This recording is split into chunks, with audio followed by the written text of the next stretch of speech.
గోల్కొండ మన రాష్ట్రం మన TV. Please subscribe Golconda TV. For more updates bell button పై క్లిక్ చేయండి.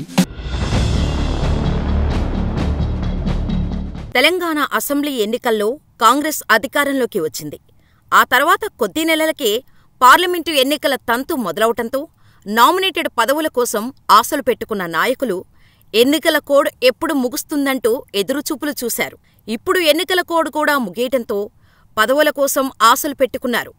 రాష్ట్రస్థాయి కార్పొరేషన్ పదవుల నుంచి వ్యవసాయ మార్కెట్ కమిటీ చైర్మన్లు, ఆలయ చైర్మన్ పదవుల కోసం అప్పుడే పైరవీలు మొదలుపెట్టారు. పదవుల కోసం ఎమ్మెల్యేలు పార్టీ కీలక నేతల చుట్టూ తిరుగుతూ తమను దృష్టిలో పెట్టుకోవాల్సిందిగా కోరుతున్నారు. తెలంగాణలో 10 ఏళ్ల తర్వాత కాంగ్రెస్ అధికారంలోకి రావటం, లోక్సభ ఎన్నికల తంతు ముగియటంతో నామినేటెడ్ పదవులు ఎప్పుడు భర్తీ చేస్తారా అని ఆరా తీస్తున్నారు. త్వరలోనే ఈ పదవుల భర్తీ కార్యక్రమం ఉంటుందనే సంకేతాలు వెలువడుతుండటంతో తమ హోదాకు తగ్గ పదవి కోసం నాయకులు పైరవీలు మొదలుపెట్టారు. అసెంబ్లీ, పార్లమెంటు ఎన్నికల్లో పార్టీ అభ్యర్థుల విజయం కోసం కష్టపడిన నాయకులు, కార్యకర్తలు నామినేటెడ్ పదవులపై ఆశలు పెట్టుకున్నారు. రాష్ట్ర, జిల్లా స్థాయి పదవుల కోసం ఎమ్మెల్యేలు, మంత్రులు ఒత్తిడి మొదలుపెట్టారు. లోక్సభ ఎన్నికలకు ముందు రాష్ట్రస్థాయిలో అనేక మంది సీనియర్ నేతలకు పదవులు దక్కాయి. ఈ నామినేటెడ్ పదవుల కోసం తీవ్రమైన పోటీ నెలకొంది.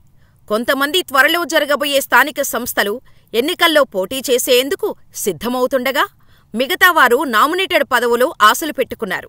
10 ఏళ్లపాటు అధికారానికి దూరంగా ఉండటం, ఇప్పుడు పార్టీ అధికారంలోకి రావటంతో పదవుల కోసం భారీగా డిమాండ్ ఏర్పడింది. ఈ విషయంలో తెలంగాణ కాంగ్రెస్ అధ్యక్షుడు సీఎం రేవంత్ రెడ్డి ఎంత త్వరగా నిర్ణయం తీసుకుంటారో అని ఆశావాహులు ఎదురుచూపులు చూస్తున్నారు.